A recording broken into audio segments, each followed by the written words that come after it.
mga volunteers naman.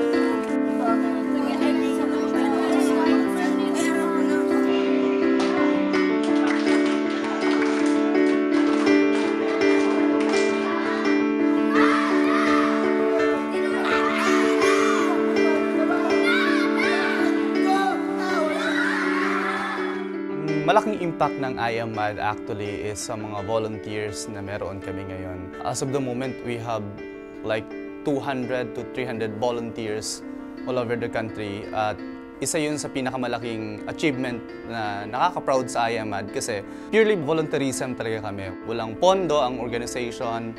So with that passion and then yung relationship namin with the volunteers na parang sila ay foundation, sa kanila yung organization at hindi mula sa amin. Ang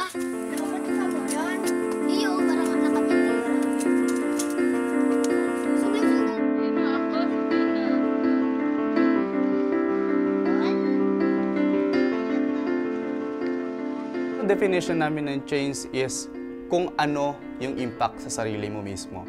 Kung paano ito binabago ka. Kasi ang change is magsisimula sa sarili mo muna. Kung merong change sa sarili mo, na nag-join ka dun sa isang organization, siguro yun yung tinatawag nating pagbabago. Yung merong impact mismo sa sarili mo.